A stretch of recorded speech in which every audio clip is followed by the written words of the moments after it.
Yes, and today on Chatspot we are talking about how do you budget for your first salary. Kama umegusa hiyo pesa mingi for the first time, how do you budget for it? And of course we hit the streets and this is what people had to say. Hi Chatspot, my name is Ibrahim, a student at the University of Nairobi. The first day I got my salary, I bought a new phone, a smartphone. Actually, I bought an Oppo phone, which really transformed my life in school. Yes. Ado yangu wa kwanza for real nilibai nguo cause sikuanga na manguo. Si tuko tunaishi life yenye iko fiti. So salary yangu wa kwanza nilipimp hadi nyumba ya keje kaja vizuri. Sio ndio nilispendo yangu ya kwanza yote. Yeah, at least na zingine nikapeleka church. Mimi ni mtu kanisa sana. Nikapea mchungaji yake. Then salary yangu ikaisha hivyo. Karudi kwa aso kama kawaida. Yep. Hi Chatspot, my name is Karembo. My first salary was 4,000. First vile nilipata nilitoa tithe. After that I gave my mom 1,000. The rest najua tu nilitengeneza nywele, nikanunua manguo. Yeah. My first salary nilinunua credit yote. Sijai nunua credit ya pesa mingi. My first salary was 10,000 shillings. Nikabai credo yote. Yeah.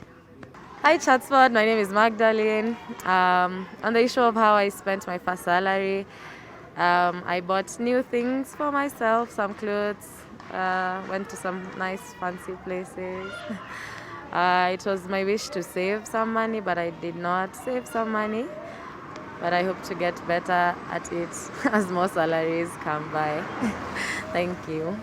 Some of your replies, you guys. But anyway, as usual, always be on the lookout for, that Switch TV mic. It could be you next who we are seeing here on Chatspot. But yes, in virtual studio with us today, we have a financial coach who goes by the name Amos Ngahu. Welcome, Amos. Thank you very much. Thank you for joining us today. And yes, of course, you've seen our topic for today. So maybe give, for the people who are watching us and would like some advice from you and have not received their first salary, what would you advise when they get it? No, probably I thought the first thing I did with my money was funnier. Because for me, I bought a duvet. What? I used to live in a wooden structure. What? How much was your salary? But I've heard someone saying that they bought airtime worth their salary. So they're doing well. So well, thank you for having me. And I think a lot of us, when we get our first salary, we are in an excitement, to purchase that which we don't have. And sometimes now it could be based on where you're coming from. I say that I bought a duvet as the first thing. So you realize that a lot of people buy stuff basically they go directly into consumption. But it could be a good thing because you have no choice, is what you have. But I feel like you should give yourself a period of time, let's say the next 6 months, of having, let's say I am buying like the duvet I bought because I was living in a wooden structure, I didn't have bedding. Then the next one you buy yourself a sufuria. The next one you buy yourself, or you get out of debt.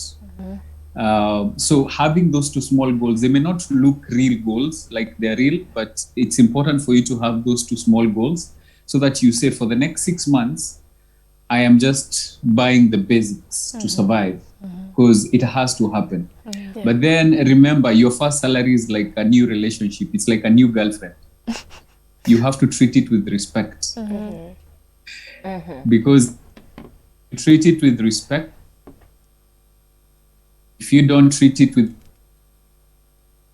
that's your money, all the other friends. Yeah. But yeah. Chips, basically money. Okay.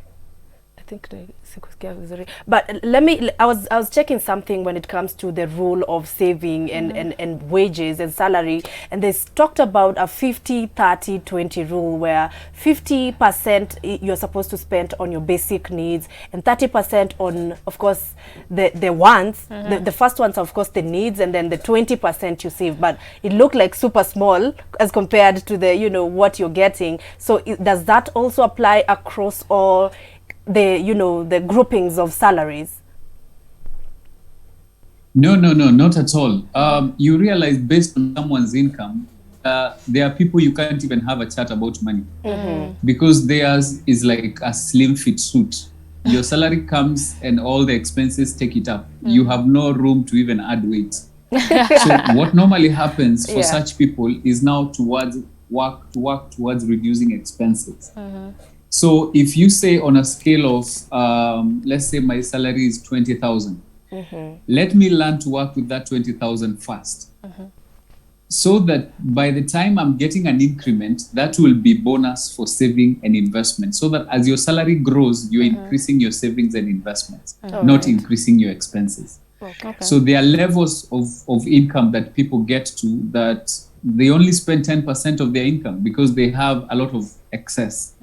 But also the excess that you're investing must be towards a certain purpose so that you don't forget to live and enjoy your life. Yeah. Okay. And for those who would like, because I read a book that said you should start investing as soon as you start earning, but for someone it's their first job, they might see like it's very little money to invest. How would you advise them to invest it? Well, I tell people, even I think it's in a certain chapter of my book. I tell people there's no money that is too small to invest. Forget about even your salary. There are these things that someone gives you for lunch. They tell you take this 1,000 for lunch, isn't it? Yeah. So those small giftings, we find it going to wastage because you had not budgeted for. And especially if already, let's say, someone has bought you lunch when you have already been paid.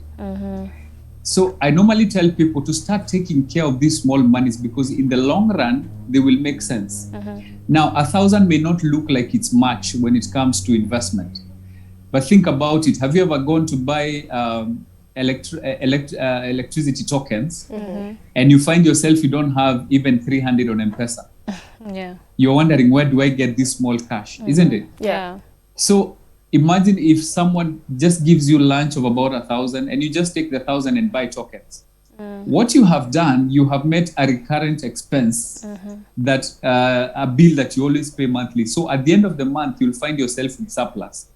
That's what I mean by respecting small monies. Okay. So you have to look at it as, even if it's a small income, what need is it meeting and am I utilizing it fully? Because it is in that way that you're now able to respect the big money. But let me ask you, what would you tell the youths who are probably YOLOing around and, you know, full of FOMO? Well, whereby you probably don't even know what you're going to eat next week. But, you know, you have money to go maybe to, you know, spoil yourself, go and hang out with your friends. What would you tell such youths? Well, where is the drive coming from? Because if they understand where the drive is coming from, then they can be able to make it sustainable. I tell people, coincidentally and sarcastically, I am a spender.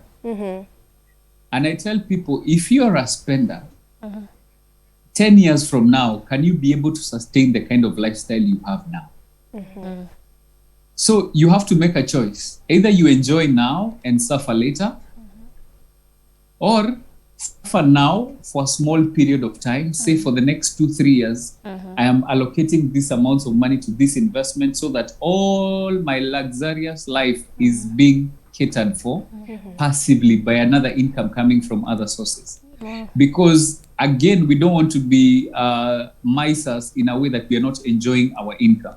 So it has to be a balance. Say, and that's what I call retirement. Retirement is not necessarily the big word of buying an annuity. Yeah. Retirement is being able to sustain the kind of hairstyle you're doing. You ladies are looking nice. If you can be able to sustain that hairstyle after retirement without struggling, then you're good. So that is making your life sustainable. So if you can be able to sustain that, then that is a very primary goal that you need to achieve. All right, amazing. Thank you so much, Amos. We really hope to have you here with us again. Thank you. All right, guys, we need to take a short commercial break, but do not go anywhere. Our guest is in studio.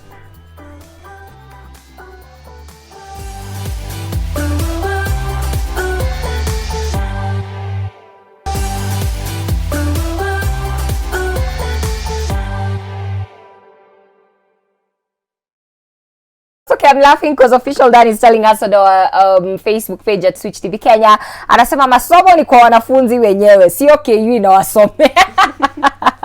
So when you're generalizing the whole thing, just know like si KU itakusomea by the way. Niweka student. But anyway, Mukoya anaitwa Ewa anasema hamjambo magwiji wa staarabu.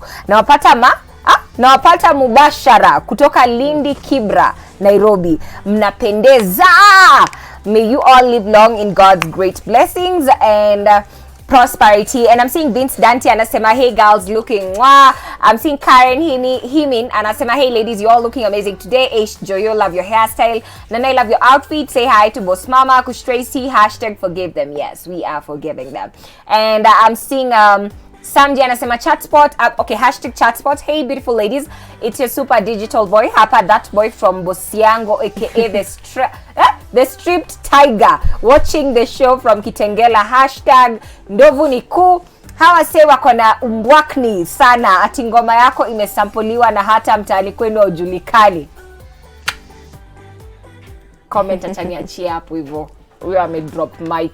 Yeah, and of course I see Kare anasema hi ladies, the show is lit. I'm watching from Kitale. I wanna be like you people someday. Nawapenda sana, shukran sana for that. Sinta Waithera anasema first salary, wow, mimi nilibuy shopping ya nyumba na manguo.